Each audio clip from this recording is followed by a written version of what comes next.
আজ এমন একটি লজ্জাজনক এবং ঘৃণ্য চক্রান্তের বিষয় আপনাদের সামনে উপস্থাপন করব, যা কেবল বাংলাদেশ নয়, সমগ্র বিশ্বের রাজনীতিতে বিরোধী মতের বিরুদ্ধে ষড়যন্ত্রমূলক মিথ্যা প্রচারের একটি জঘন্য উদাহরণ হিসাবে মাইল ফলক হয়ে থাকবে। আপনারা জানেন, বিএনপির ভারপ্রাপ্ত চেয়ারম্যান মহোদয় শুধু লন্ডনে বসে প্রযুক্তির সহায়তায় দেশের আনাচে কানাচে বিএনপির নেতাকর্মীদের সাথে যোগাযোগ রাখছেন। এই যোগাযোগের জন্য প্রধানত ব্যবহার করা হয় জুম নামে একটি অ্যাপ। সম্প্রতি সরকারপন্থী কয়েকটি অনলাইন প্ল্যাটফর্ম এবং মিডিয়া আউটলেট থেকে বিএনপির ভারপ্রাপ্ত চেয়ারম্যান মহোদয়ের জুম মিটিংয়ে দেওয়া বক্তব্যকে আর্টিফিশিয়াল ইন্টেলিজেন্স ব্যবহারের মাধ্যমে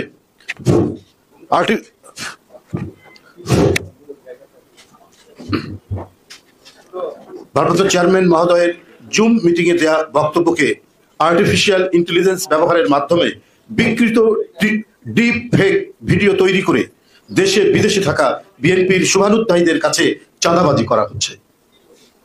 আবার সেই চাঁদাবাজির ভিডিও প্রচার করা হচ্ছে। শুধু বিএনপির ভারপ্রাপ্ত চেয়ারম্যান জনাব তারেক রহমানই নন, জাতীয় স্থায়ী কমিটির সম্মানিত সদস্য বাবু গয়েশ্বরচন্দ্র রায় সহ বেশ কয়েকজন সদস্যকে নিয়েও একই ধরনের ডিপ ফেক ভিডিও তৈরি করা হয়েছে। বিএনপির তথ্য ও প্রযুক্তি দপ্তরের তাৎক্ষণিক তৎপরতায় ফেসবুক এবং ইউটিউবে থাকা এমন ডিপ ফেক ভিডিওগুলোকে শনাক্ত করে সেগুলো অপসারণের ব্যবস্থা গ্রহণ করা হয়েছে। কিন্তু সরকারি পৃষ্ঠপোষকতায় এহেন রীতিবিরুদ্ধ, অশালীন ও অপকর্মের হোতারা হয়তো এইসব ভিডিও দিয়ে মেসেজ আদান প্রদানকারী অ্যাপ মেসেঞ্জার, হোয়াটসঅ্যাপ, ইমো বা ভাইবার ব্যবহার করে আবারও এমন তৎপরতা চালাতে পারে। মিথ্যা অপপ্রচার আর অনাচারের সৃষ্টি দামি সরকারের মিথ্যা অপপ্রচার আর অনাচারের সৃষ্টি দামি সরকারের সারাক্ষণের সঙ্গী। সাংবাদিক ভাই বোনেরা, তাই আমি বিএনপির সকল পর্যায়ের নেতাকর্মী ও সমর্থক সহ দেশ বিদেশের সকল মানুষকে ও সুপ্রিয় সাংবাদিক ভাই বোনদের মাধ্যমে অবহিত করতে চাই, আপনারা এ সকল ডিপ ফেক ভিডিও থেকে সতর্ক থাকবেন। বিএনপির কোনো নেতা কখনোই এভাবে ভিডিও কল করে কারো কাছ থেকে টাকা চাইবেন না, এই বিশ্বাসটা আপনাদের নিজেদের মধ্যে রাখবেন। কেউ যদি এভাবে ভিডিও কলে আপনাদের কাছে টাকা চায়, তাহলে সাথে সাথে সেটা দলীয় নেতৃবৃন্দকে অবহিত করুন, যাতে সেটার বিরুদ্ধে ব্যবস্থা গ্রহণ করা যায়। 7ই জানুয়ারির ডামি নির্বাচনের আগে আওয়ামী লীগ সরকারের মিথ্যা উন্নয়নের বর্ণনা দিয়ে বিভিন্ন আন্তর্জাতিক মিডিয়ার অ্যাঙ্কর ও লোগো ব্যবহার করে বেশ কিছু ডিপ ফেক ভিডিও সামাজিক যোগাযোগ মাধ্যমে ছাড়া হয়েছে। বাংলাদেশেও আপনি দেখবেন যে অনেক জনপ্রিয় পত্রিকা তাদের লোগো ব্যবহার করে এরকম নানা সংবাদ, নানা ধরনের বিভ্রান্তিকর সংবাদ কিন্তু প্রায় আমরা দেখি। এমনকি বিবিসি এবং আন্তর্জাতিক যে সমস্ত গণমাধ্যম রয়েছে, অত্যন্ত নাম করা গণমাধ্যম, সেগুলোর লোগো ব্যবহার করে এই কাজগুলো প্রতিনিয়ত হচ্ছে। একই সাথে ঢাকাস্থ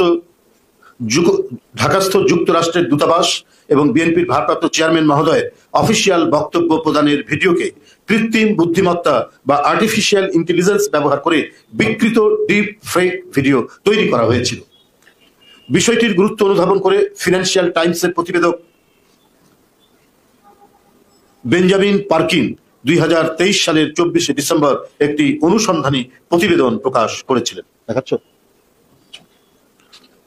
সেখানে দেখানো হয়েছিল কিভাবে আওয়ামী লীগ সরকারপন্থী একটি দুষ্কৃতিকারী চক্র আর্টিফিশিয়াল ইন্টেলিজেন্স ব্যবহার করে এমন ভিডিও তৈরি করছে।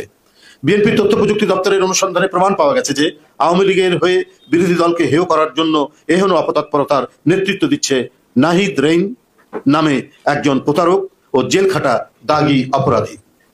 অত্যন্ত দুঃখজনক হলেও সত্য যে এই দাগী অপরাধীকে অনলাইন এবং অফলাইনে প্রকাশ্য প্রমোট করছে ভিন দেশের প্রভাবশালী কোনো একজন ব্যক্তি।